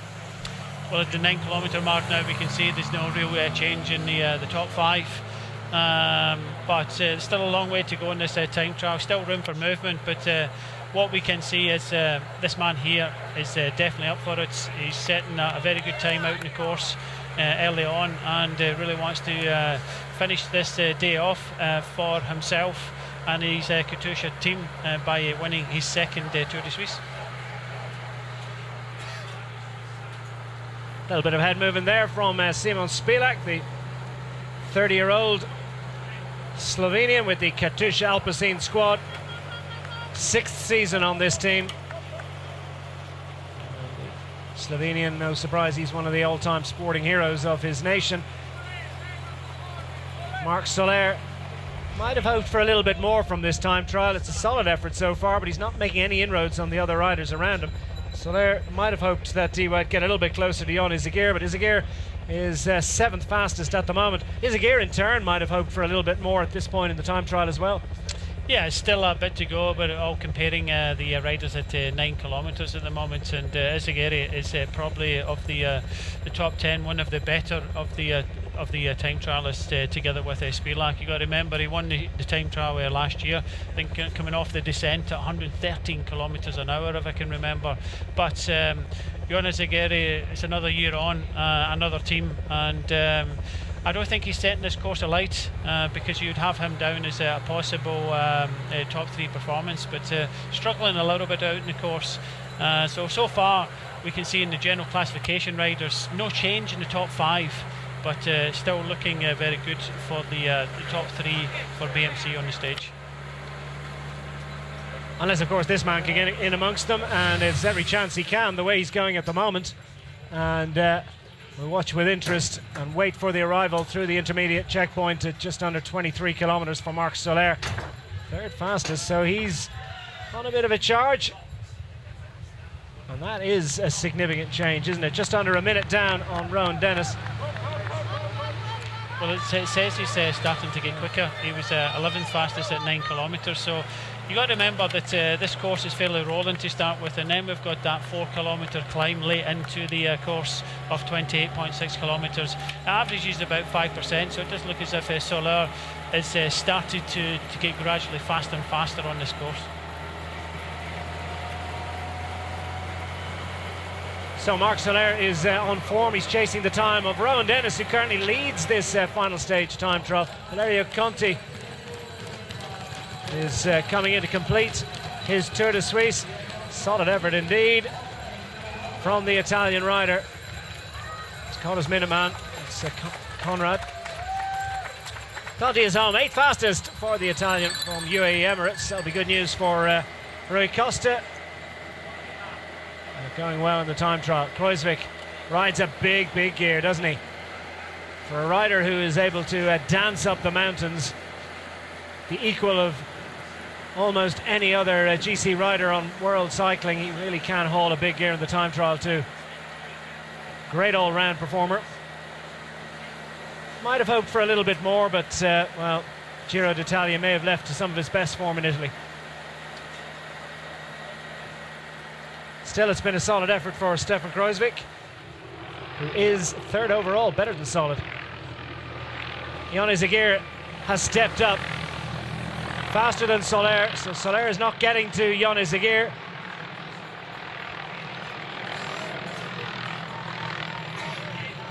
And within 41 seconds of Rowan Dennis at the intermediate checkpoint. Remember, Rowan Dennis has completed this time trial 29 seconds faster than Stefan Kung, his teammate. The Australian just under half a minute faster than his Swiss counterpart and teammate. TJ van Garderen currently sitting third for the BMC squad. Paddy Bevan in fourth. Filippo Feline for the Trek Segafredo squad. Across the line, Victor Delaparte in and ninth fastest for the Movistar team. Within a minute and 19 seconds of the best time of Rowan Dennis. Spilak out on the course, second fastest at the first intermediate time check, but we've seen a lot of movement on the times from the first time check, because that hill comes towards the back end and has changed the character of the timesheet throughout the day. Yes, a measured effort. You cannot go into the red too much because of this climb, because you can lose a lot of time on this 4 kilometre climb, and it does come just before the finish. I think 5 kilometres downhill to the finish, but we have got a battle on our hands. Not much movement so far in the time trial, but we've still got this climb to come, and yeah, only a matter of seconds between a lot of the top 10. Damiano Caruso, the Italian, sitting second overall for the BMC squad. I've seen 3 of his teammates go to the top of the timesheets. Can he replicate their performance and hold off Stefan Kruijswijk?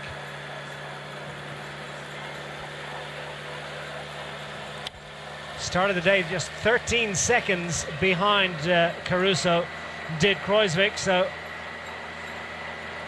and now it's showing it's 17 seconds, so the virtual calculation going the way of Caruso at the moment. Yes, very much looks like that. Caruso looks a solid second place at the moment. Kruijswijk has to kind of hang on a little bit, but Kruijswijk has got 123 in Pozzovivo, 130 in Costa, 146 in Matthias Frank, and 149 in Nieve, back to 2 minutes and 46 seconds in Izagiri. So he's got a bit of time, and obviously to finish in the podium, that's what Kruijswijk wants to do. Caruso and Spilak. So for this moment in time, there was only 13 seconds between Kruijswijk and Caruso. So top 3 performance, Spilak, Caruso, Kruijswijk. For this moment, can anybody else upset that with upping up their game towards the second half of this course? Caruso presses on, and he knows he needs to. Stefan Kruijswijk's putting together a pretty good time trial. It's not as good as Caruso's at the moment. Caruso's further up the road, started ahead, run in reverse order, of course, for those of you that are new to time trialing. And Caruso, of course, is the started behind Kruijswijk, yeah.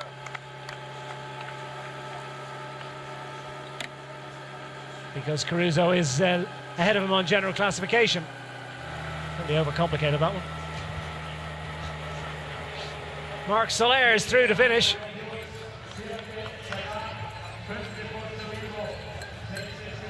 And this has been a very impressive effort from Marc Soler, particularly in the back half. He's measured his effort. And will he hang on to a third position? It's looking good at the moment for Marc Soler. Across the line, he's broken the BMC hegemony, and within a minute of Rowan Dennis, for Marc Soler is a very strong time trial performance. The question is, how will it compare to Yanni Zagir, who's going to be next man across the line? That was a solid performance there by Soler. Got faster as the time trial went on. The only rider that we've not seen finish with in the top 10 was Bilbao for Astana. We'll try and check his time, but obviously if the cameras aren't picking up I don't think he's been setting fast times out in the course, as he's going to finish with a time 2 minutes and 11 seconds. Declan's just pointing that out off the pace, which is 38.41. So Pello Bilbao has made a bit of a name for himself this week, but the time trial not really suiting him. Certainly does suit this man. Simon Spilak absolutely flying, second only to Rowan Dennis through the first intermediate test. And of course he has the advantage, running last on the road, of knowing exactly what he needs to do. Suspect at the moment he's just riding his own time trial with that 52-second buffer to Caruso. It's looking very good indeed at the moment for the overall race leader Simon Spilak. For Matthias Frank, well, a little bit more difficult at the moment for him, within the top 20. The Swiss rider 1 3/4 minutes slower than Rowan Dennis. Could leave him a little bit vulnerable. Jonas Aguirre pressing on, just over half a minute back from Rowan Dennis. Coming through to the line, will he be ahead of Marc Soler? Well, Jonas Aguirre certainly going to be a top 4 position, it looks like, for the Spanish rider from Bahrain Merida. It's a top 3 finish for Jonas Aguirre, 37.21 within 50 seconds of Rowan Dennis, and pushes Soler further back.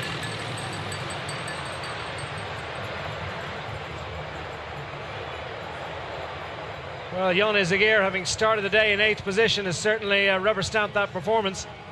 Yeah, it's looking good for Jonas Aguirre to move up. Actually, one of the riders that is very capable of moving up in the top 10, because he was only 1 minute behind Matthias Frank, and by the looks of things, he could be skipping above him. So Aguirre could be popping into the top 6.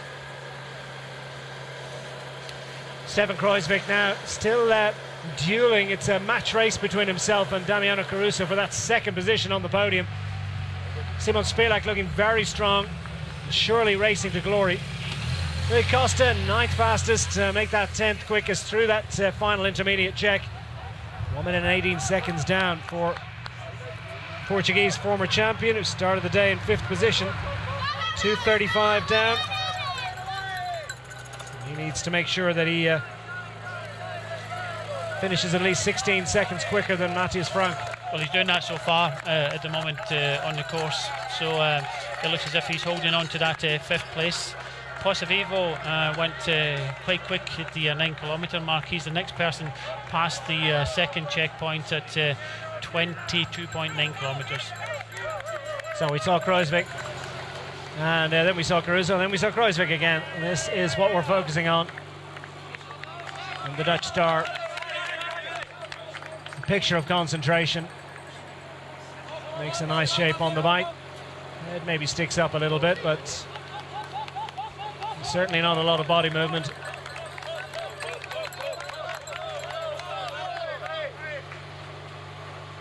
And the riders, well, it's a tough event, but they welcome the opportunity to race on their time trial bikes in competition. Spilak, impassive as ever, shows absolutely no emotion. Just 6 seconds down. He's on an absolute flyer. Can he possibly be a threat to actually take the stage honours? For so long we've been talking and assuming that Rowan Dennis was home and hosed and had the stage victories, bookending Tour of Suisse in 2017 with stage victories in the time trial. But it's not certain now. Yeah, solid performance by Posavivo there, only 10 seconds off the time of Jonas Aguirre, so it looks as if Posavivo is doing a solid time trial today and can keep himself in a good 4th position. Well, it's early days in this time trial for Spilak, but well, just 6 seconds back on Rowan Dennis. And as I say, he looks very much in control. No betrayal of the suffering that must be going on in his body. Bike moving around a little bit underneath him as he reaches this grippy little climb, which, well, the statistics are not particularly frightening in terms of just cycling over, but to race over in a time trial, on a time trial bike, no question, of course, that they would use road bikes. The climb just not really severe enough for that.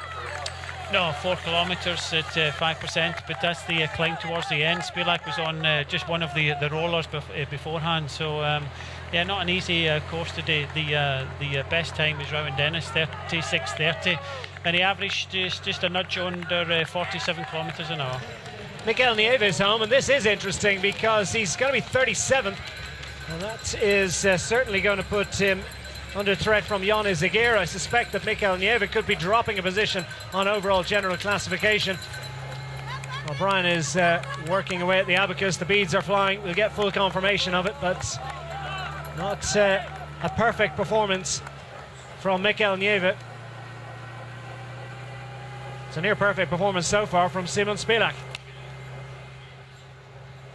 Kruijswijk now second fastest at 22.9 kilometers, and within 44 seconds of Rowan Dennis.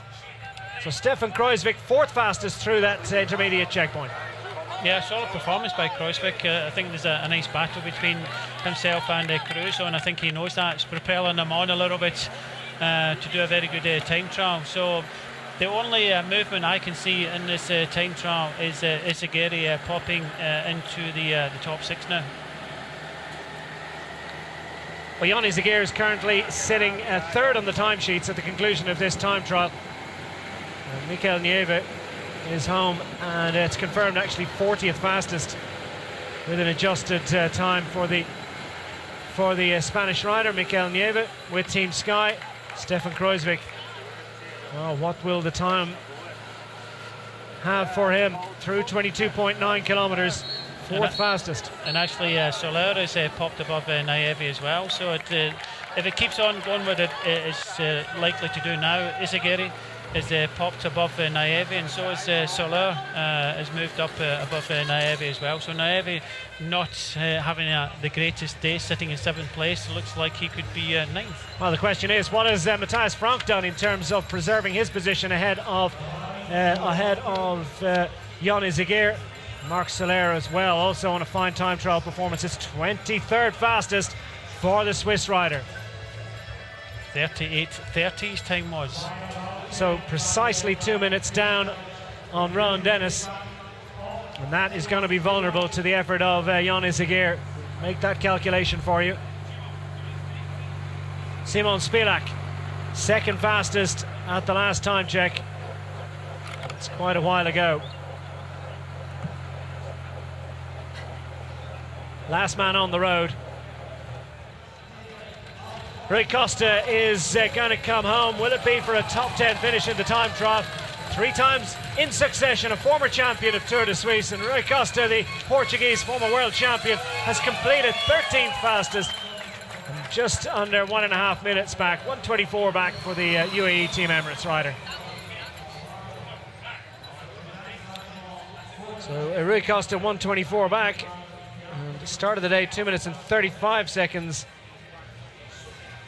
behind the overall race leader Simon Spilak. Caruso second overall. And solid effort certainly at the time check. Not in any question will he be challenging Simon Spilak. His main battle is to defend that second place from Stefan Kruijswijk. Kruijswijk is behind him on the road. He's ahead of him on the road. Of course, he started ahead of him. Behind him on general classification. And Kruijswijk now got it down to 8 seconds. But of course, he's well into the descent, and Caruso with that descent to come.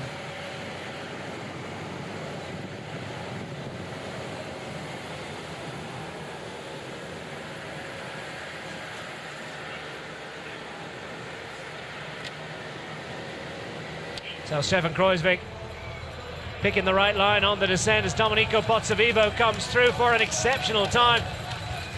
Will he hang on to a top 4 position? Domenico Pozzovivo, the pocket rocket from Italy, and AG Tour Le Mondial, 5th fastest in the time trial, within a minute of Rowan Dennis. It's almost 46 kilometers an hour for the diminutive Italian.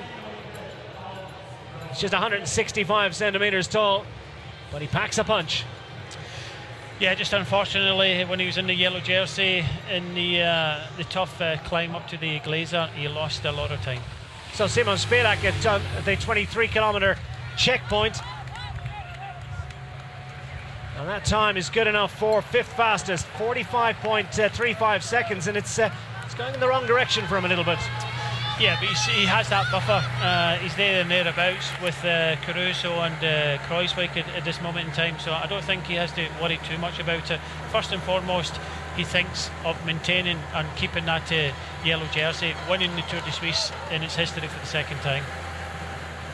So into the descent, the final descent off the hill is Simon Spilak, the overall race leader, surely now heading to victory for the second time in Tour de Suisse for the Slovenian rider. Back into the tuck on the skis. Crowds out to send the final rider on the road, on his way. And it will be a third yellow jersey of the race and the all-important final yellow jersey of the race.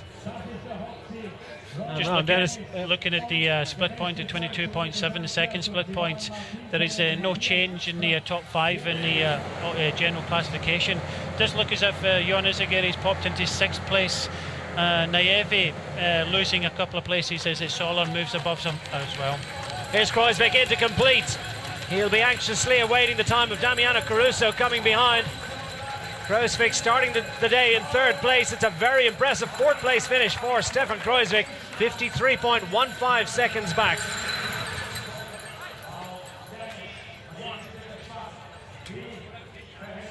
Kreuzweg within a minute of the Australian Rowan Dennis, and that is superb effort. Going ahead of Marc Soler, pushing Pozzovivo back to sixth.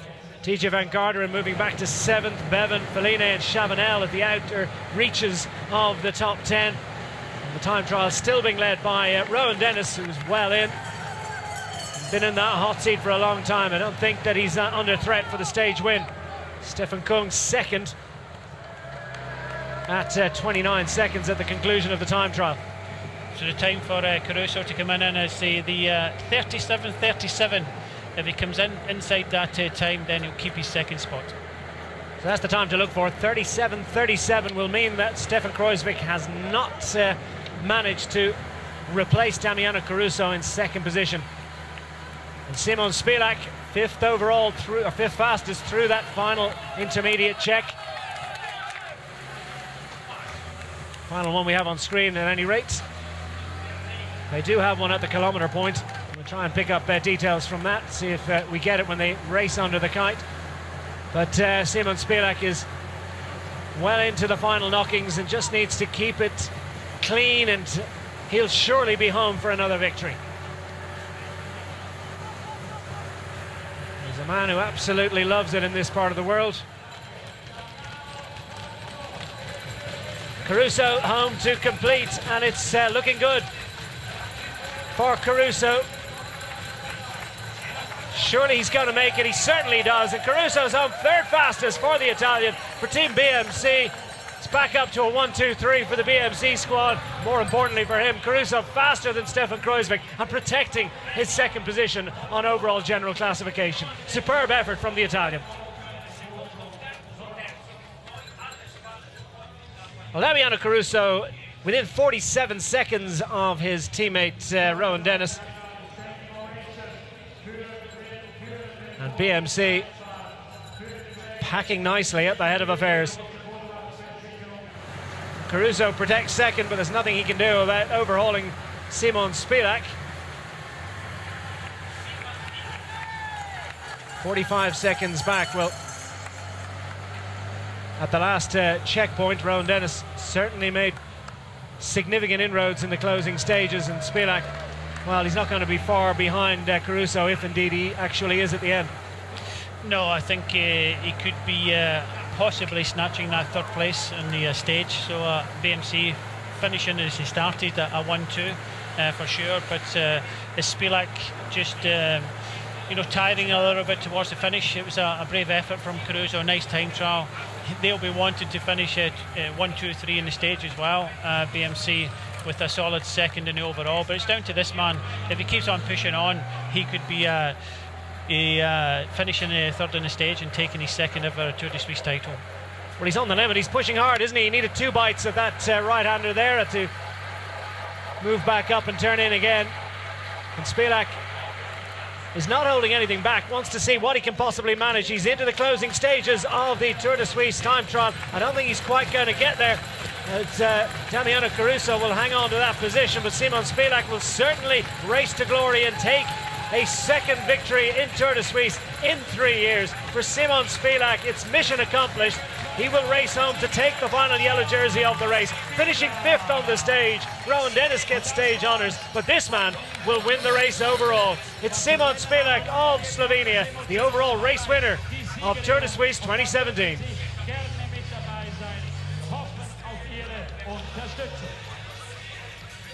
Well, job done for Simon Spilak.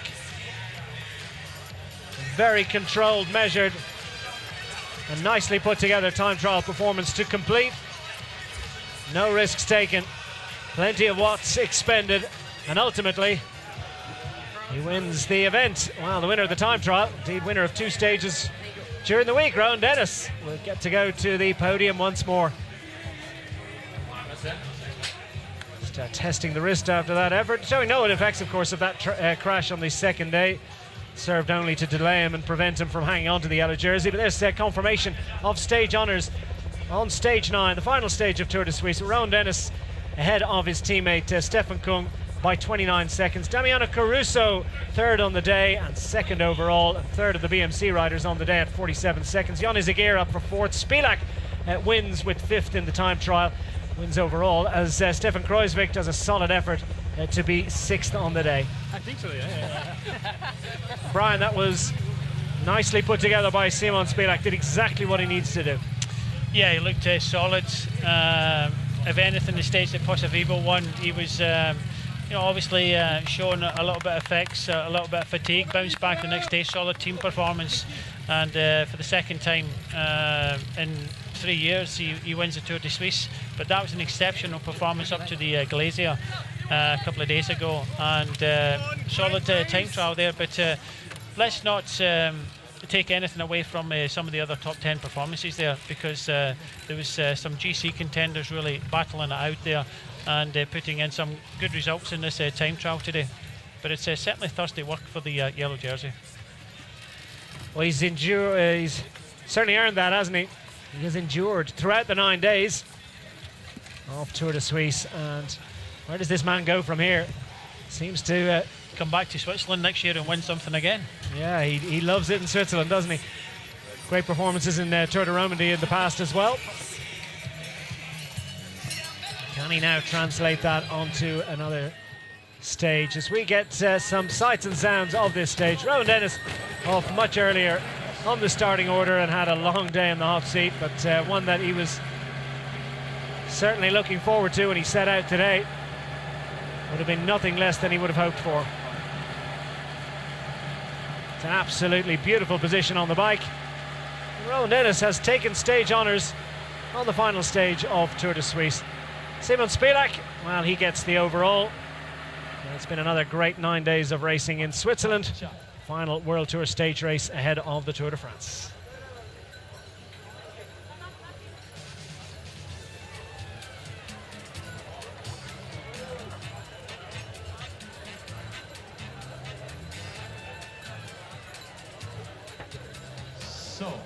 Congrats, Rowan Dennis. It's your 2nd win on this tour, and I would say that one was even nicer than the first one.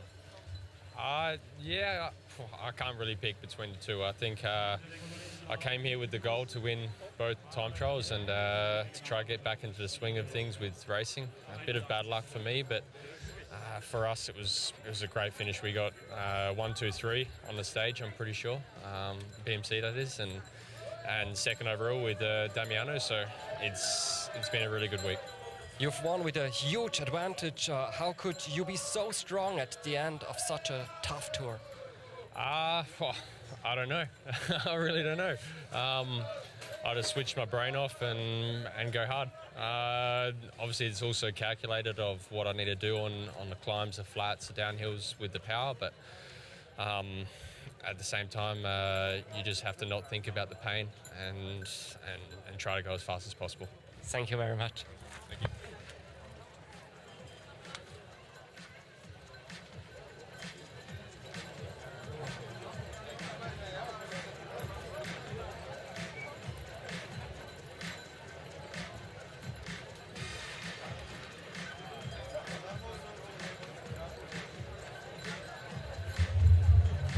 So, jetzt ist auch das Interview mit dem Etappensieger rund um die Welt geschickt. Es muss auch rund um die Welt, denn er kommt von Down Under und da wird man auch wissen, um was es geht. So, der Daumen geht hoch.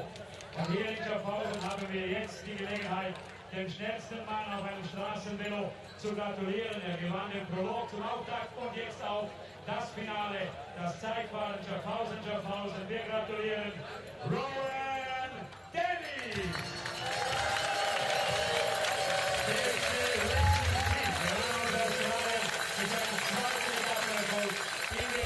Well, he's waited a long time for it, but finally he's able to mount the podium for the second time this week and collect the Salabo. It's 2-stage victories in a World Tour stage race for Rowan Dennis, the 27-year-old Aussie.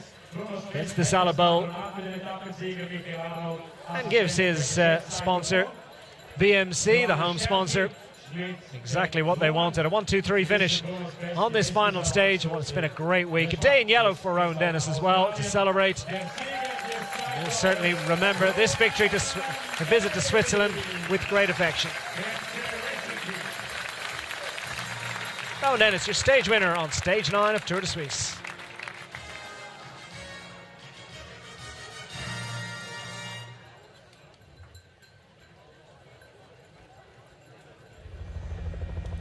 Well, there's confirmation. It was a 29-second advantage in the end for Rowan Dennis ahead of his teammate Stefan Kung, with Damiano Caruso of Team BMC getting up for third ahead of the other GC riders. Jonas Zagir, Spilak in fifth would confirm his overall general classification. Kruijswijk, Soler, Domenico Pozzovivo, TJ Van Garderen and Paddy Bevan rounding out the top 10. Simon Spilak isn't far away. What a great performance throughout the week from Spilak, confirming his second victory in Tour de Suisse in 3 years. The 30-year-old from Tišina in Slovenia, a small town in the northeast of the country.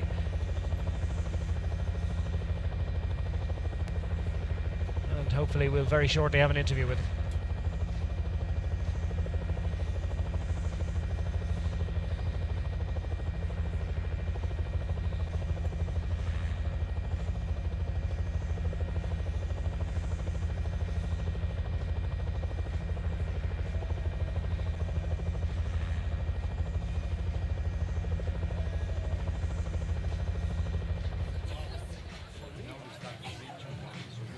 Ja, okay, ja. Ja, for sure. Good session. Good to come for the tour.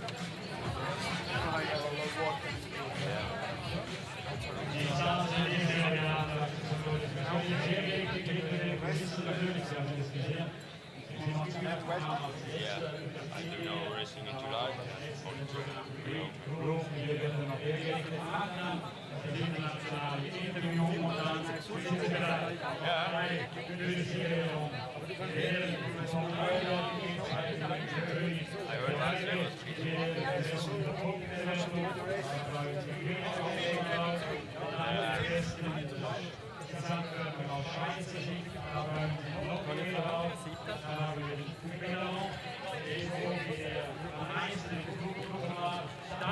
Soll ich vorab?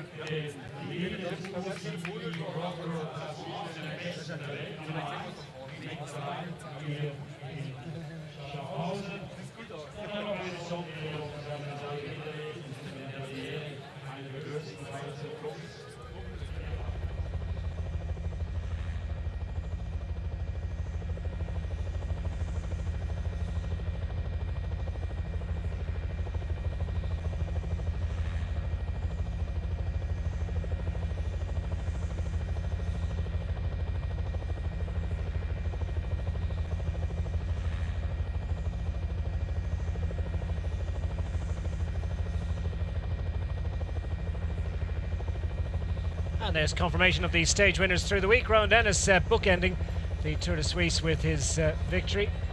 And the leaders through the different stages. Rowan Dennis on stage win on the first day, and handing it over to the rest. Simon Spilak, tanti auguri, ha vinto la Tour de Suisse per la seconda volta. Può già descrivere le sue emozioni? Sì, sono molto contento, una molto dura giornata, anche questo cronome molto piace perché è duro. Sì, anche, voglio dire, anche mia squadra a lavorare molto bene in questa vittoria, non solo mia, anche tutta la squadra. In confronto alla prima volta 2 anni fa, cosa è stato diverso? È stato più duro questa volta? Sì, penso che è un po' più duro, anche un po' più caldo il tempo, che meno piace e vinto. Sono più contento come 2 anni fa. Grazie mille.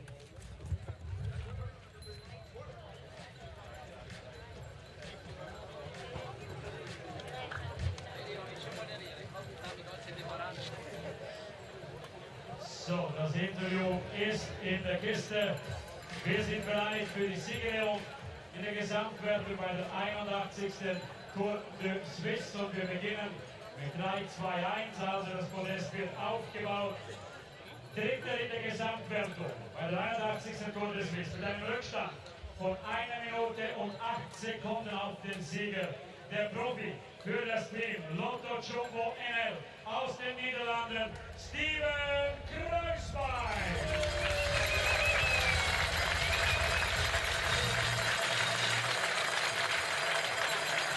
Die erste Gratulation kommt.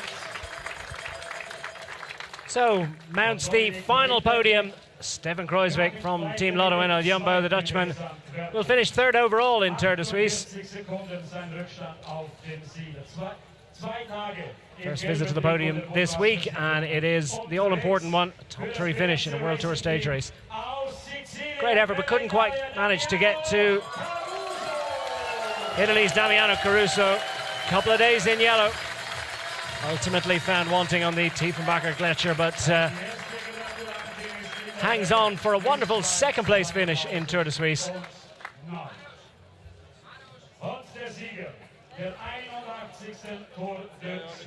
Caruso managing to make up 5 seconds on those final 28 and a bit kilometers of time trialing, but couldn't quite get to this man. The second time in 3 years. The winner of Tour de Suisse is Simon Spilak.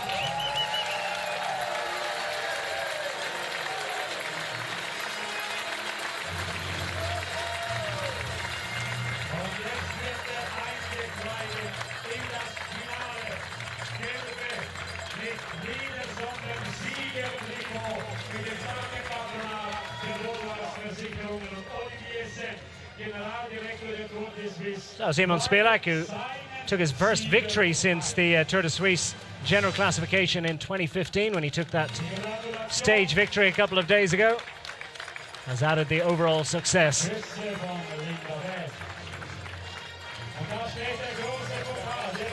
No stage victory when he won in 2015, so stage victory to go with the overall trophy represents an improvement.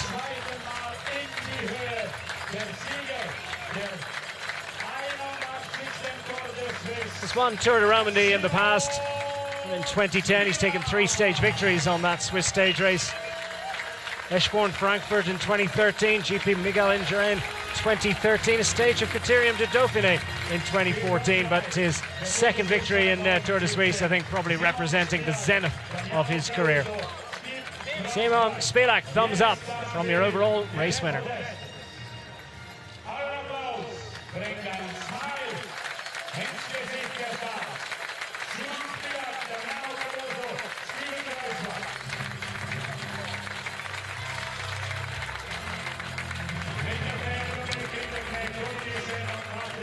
It's his 12th pro win, and remarkably, pretty much half of them have taken place in Switzerland.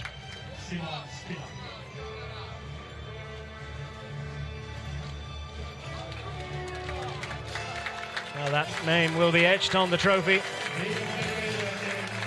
The 81st edition of Tour de Suisse. The second time that Slovenian rider has taken the win. He's not the first Slovenian to wear the yellow jersey. Borat Bosic wore it several years ago after beating Oscar Freire in the sprint. So there's confirmation. It's a 48-second win ahead of Damiano Caruso. Stefan Kruijswijk at 1 minute and 8 seconds at the conclusion of the 9 stages. Domenico Pozzovivo hangs on to 4th. Rui Costa hangs on to 5th, and Jan Izagir moves up to 6th on the day with a fine time trial performance.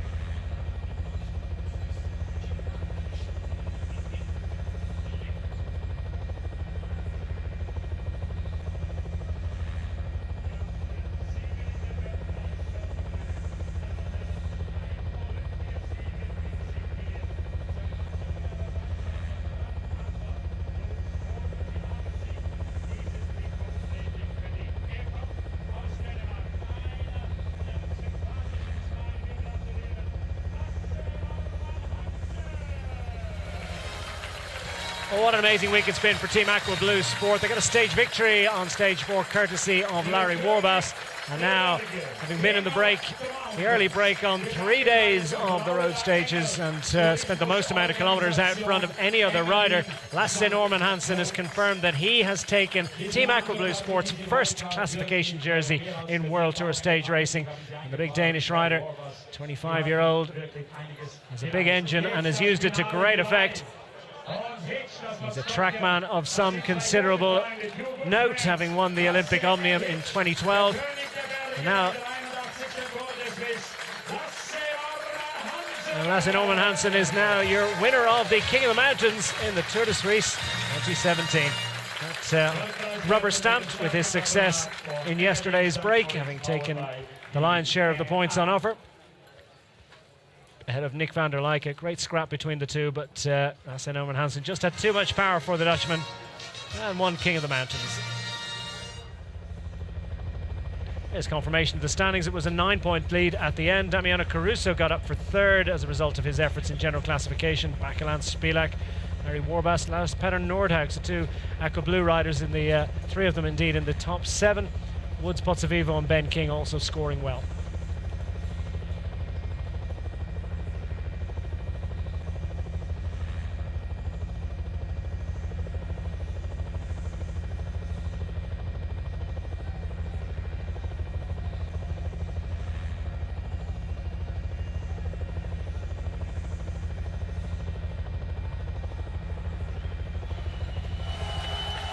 And one of the biggest heroes you're ever likely to get in Tour de Suisse is the man who's taken 15 stage victories in this race since his appearance in 2011. And there might be 1 or 2 Slovakians in the crowd, as you've noticed. And plenty of Swiss supporting this rider as well. He is the winner of the points classification. The 6th occasion in his career that he has taken the points jersey at the conclusion of Tour de Suisse. Peter Sagan absolutely loves it in Switzerland. Ultimately a dominant finish in the points. Had a good old scrap with Michael Matthews through the week. Sagan with his 2 stage victories, making it a very successful visit to Switzerland once more. Victory in Tchevio and victory in the circuit race here at Schaffhausen yesterday. Thumbs up. And was that 2 fingers demonstrating the amount of wins that he's taken this week, or just sending peace and love to all his fans in Switzerland. Peter Sagan, while Caruso getting up for 2nd in the points classification. Kung, Dennis, Spilak also moving ahead of Michael Matthews in the final knockings, but Sagan had it won and home and hosed and dusted following yesterday's stage victory. Sagan gets the points. Matthias Frank has been in the red jersey of leader of the Swiss rider classification throughout the week. Took over the lead on stage 3, I do believe, and never likely to lose it. 30-year-old AG2R Le Mondial rider. Also well to the fore on general classification.